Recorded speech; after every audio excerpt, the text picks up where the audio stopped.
I told y'all this before, but the first time I went to the gym, I went to the gym. I didn't even exercise that day. The next day was about 5 minutes. Doing more than you did yesterday will help you do better. Dr. Nina, the girl next door, beautiful brown baby doll. Hey everyone, and welcome back to my channel. Now I have a real question for you and I want you to answer it down below. Have you ever found that your busy life is getting in the way of your weight loss goals? I know for me, it has. I remember sitting and thinking of all these ways to make fitness work for me and trying to consider my schedule and also being practical. And I remember everything from scheming to fad diets to starving myself, and none of it worked at the time. And I realized I was overwhelmed and doing everything for everyone but me. Now this new journey after having a baby is just the same. I'm having to consider every option for maximizing my time. Today, I'm sharing my top 10 daily habits that not only help me lose weight, but keep it off and this journey around as well. And that's without sacrificing my crazy busy schedule, because there's still a lot of stuff in my life that has to get done outside of fitness. Now, I want to hear from you. Let me know down below some of the fitness hacks that you have that fit in with a crunch schedule, especially when you busy AF like me. And check out my LTK and Amazon storefront for all the items that I mentioned today and any of my favorites overall. So if you're ready to transform your life, hit that like button and that subscribe button, and let's get started. We have to set achievable weight loss goals. And a lot of times we don't make it through this because we don't even know what we want. It's not enough to just want to be skinny. To be healthy and fit requires consistency and commitment. I had to learn to separate my long and my short-term goals. Long-term goals serve as an objective for 6 to 12 months, where short-term goals are really just breaking down a bigger goal into manageable parts and phases. And my wants changed many times, sometimes every day I woke up. At one point during my first journey, after losing 100 pounds, one of my biggest things was to fit into a size 8. I got down to a size 4. And then another time, I really wanted to run and finish a full marathon. I was blessed to do both of those things and more. A safe and sustainable rate of weight loss is about 1 to 2 pounds weekly. Gradual weight loss lets your body adjust, and it also helps you to retain your muscle mass. Otherwise, you'll be walking around looking like starving Marvin. No, but for real, y'all, losing weight too fast can lead to a lot of health complications. It's about being physically more healthy and not just thinner.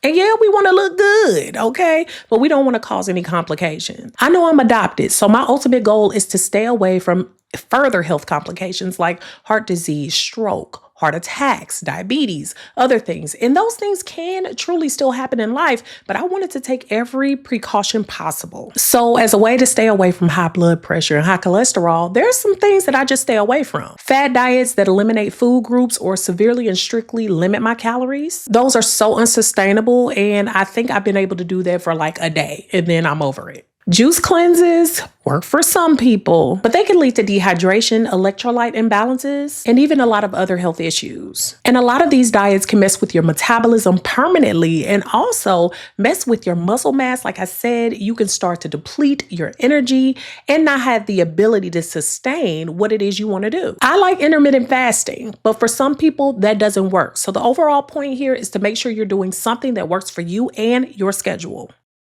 Now, I don't know if y'all can tell or whatever, but I can truly be type A personality and pretty stringent. And that works in a lot of parts of life. All or nothing mindset can work, but not when it comes to fitness. You got to work on that stinking thinking, sis. That all or nothing mindset leads to you having extreme cycles of exercise or even eating less or calorie restrictions, followed by a long-term inactivity. So this leads to a lot of burnout and also feeling like you do not even want to continue on with your fitness. And that's going to make it not sustainable. And I don't know about y'all, but sometimes when I felt like I couldn't do a perfect workout, it would mess with me really badly. And then I would want to throw the whole fitness journey in the trash.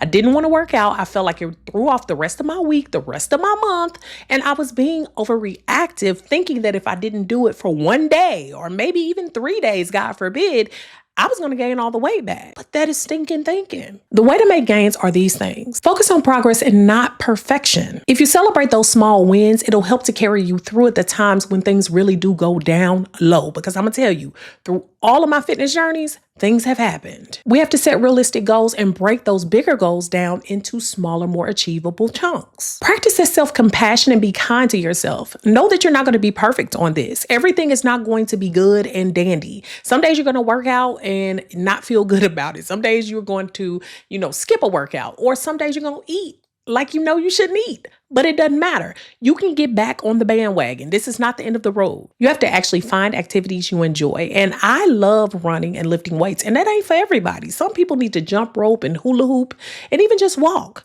And that is perfectly fine. If you don't find something you like, you will not stick with it. And I also find it helpful to seek professional guidance when you're able. A nutritionist or even a personal trainer can definitely put you in the right direction. You don't have to have them forever, y'all. Remember, the investment can be temporary just for you to get on the right track. Getting active can help you make all the difference when it comes to your fitness journey. And also when you have a crunched schedule, you don't need to always get out to get to the gym. You can do things right in your home, like cleaning up or spending ever so many moments moving. An activity watch or like an Apple Watch or a Fitbit can help with you calculating that information. I learned that just getting 150 minutes per week of activity can help you to keep or maintain or lower to a healthier weight. And just getting that regular physical activity is the healthiest and easiest way when you have crunch time. Like I said, find an exercise you enjoy, walking, swimming, yoga, but you don't want to overdo it because it can lead to fatigue and long-term burnout and also injuries. And nobody can work out through injuries. It's best to make gradual changes. I told y'all this before, but the first time I went to the gym, I went to the gym. And y'all keep on thinking I'm lying about that, but I literally walked in. I didn't even exercise that day. The next day was about 5 minutes. I had to overcome my fear of actually walking into the gym. Doing more than you did yesterday will help you do better. And you need to eat enough of the right things to fuel your body for success in exercise. And let me tell you, it's not just to help you look good. It also helps my mood. When I don't work out, I don't have a good mood. It helps with mental clarity, manages blood sugar levels, and it helps you to feel and stay more energized. And I've always told y'all that I love the gym, but I like to make sure that I have little supports at home so that I'm able to get it in when I can. And y'all, that's where RipFit comes in, and they have helped me so much, and I know they can help you as well. And they're the sponsor of today's video. I was blessed with their hip thrust machine, bar resistance bands, and weights. First off, my husband put it together with a little bit of my help, okay? And it took about an hour to do. So simple, so easy. And the first thing I noticed is that it's sturdy and made to last. I love how compact it is and easy to pull out, and it even has wheels to help it get around. It has a very sleek design. What I love is that it allows for safe and effective hip thrust exercises without the need for additional equipment like barbells and weight benches. It has high resilience foam pads and premium leather cushions that are comfortable and give me support. It's very stable and not wobbly like a lot of the benches that I've had in the past. There's also pegs and hooks included in the design, so you can use resistance bands as well as change out your workout when you want to. And all of this is at an affordable price. RipFit makes working out for me simple and easy as a busy professional mama and wife, y'all. It fits in easy for me every week, and what's best is I'm seeing results. Now that's what we want in a tiny amount of time. So make sure you check them out at ripfitsports.com or at the link down below. Making small swaps can change your whole life, especially when it comes to your fitness journey,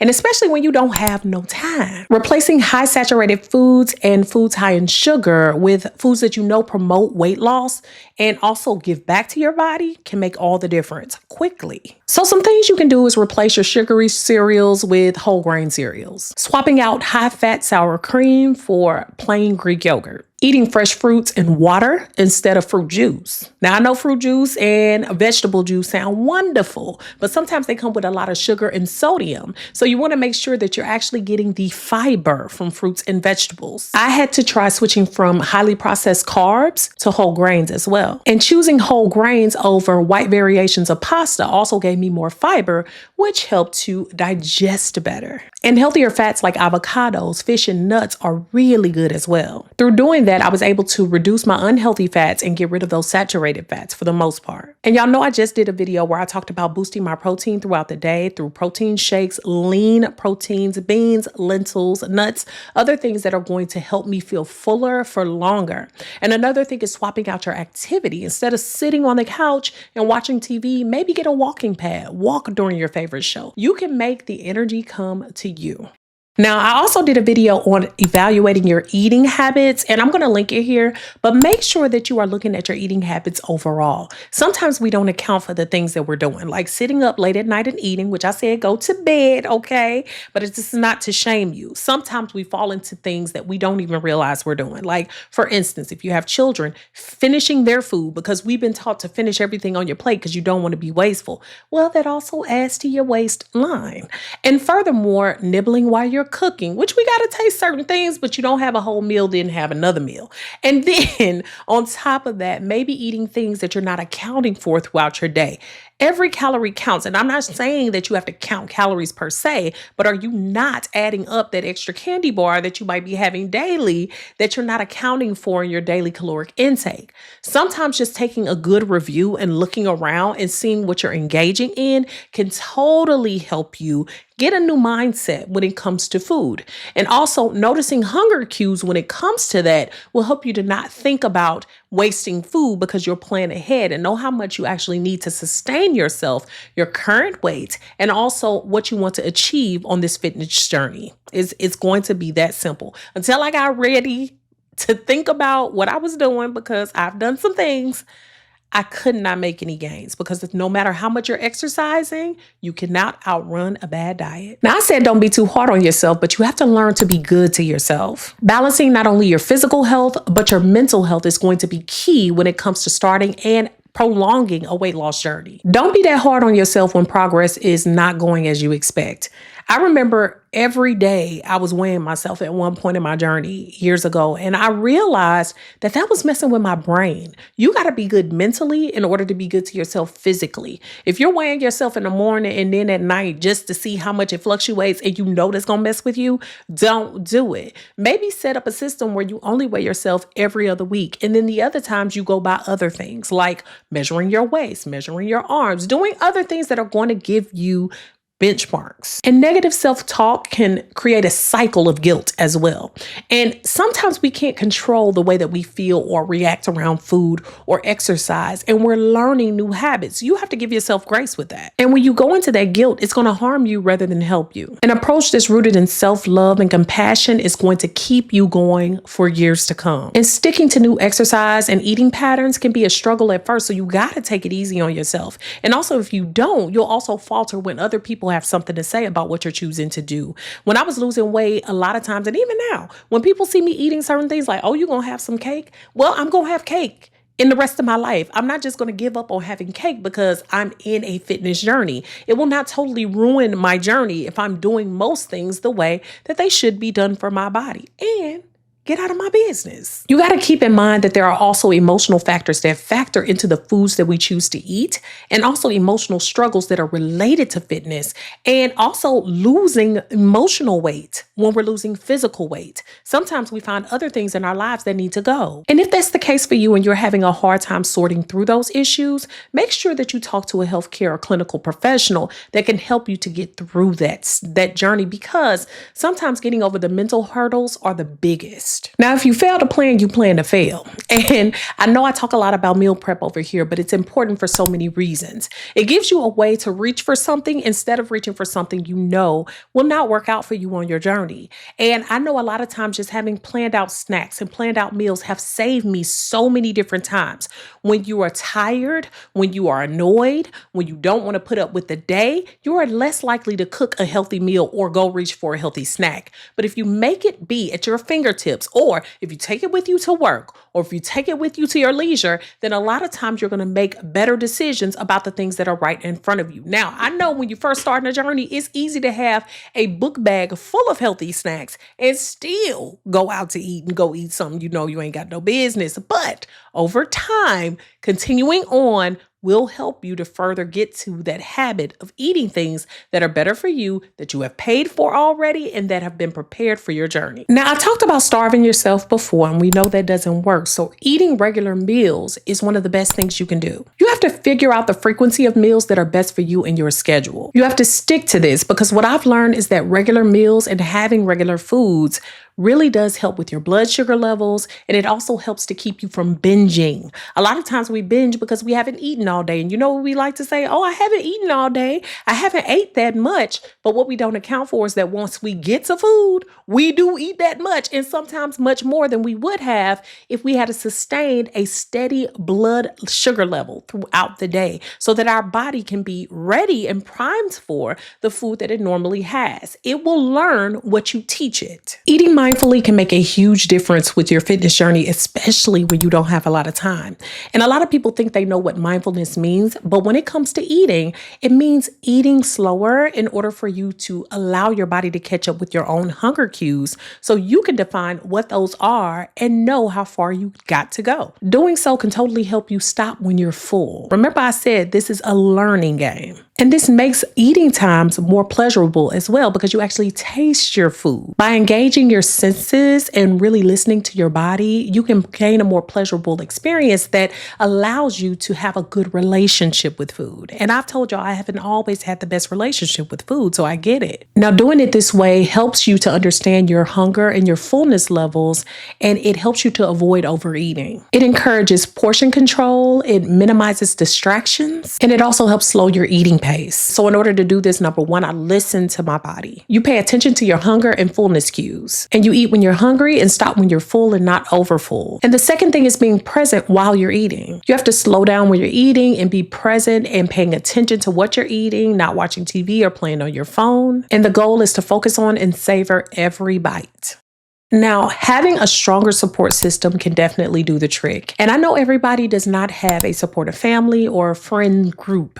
However, a lot of times we can even find this online through different groups. I know Facebook is old-fashioned for some people, but it does offer a lot of groups that are helpful when it comes to eating, mindfulness, fitness, and ways to fit it into your small schedule. Even making friends with people on Reddit or other places can help you virtually. And in your own corner, like I said, consider setting aside some funds if you can for some professional development or people who can help you in the professional realm. A therapist, or even a nutritionist, or a personal trainer. Different people who you can enlist to become close people in your own situation and to help you get gains faster. Remember, these are temporary relationships, and you should treat them as a way for you to learn in order for you to move forward on your own. Okay, y'all, I hope today's video has been beneficial and that you've learned from a lot of the ways that I've learned to stay fit, even with limited time. And now going through this second journey and learning my body again and learning my hunger cues and learning all those things, I really feel like I wanted to share that with you all so that you could better apply it to your own journey. Make sure that you comment, share this video with someone who can use it, and subscribe. Thanks so much for watching, y'all. Beautiful brown baby doll. Peace.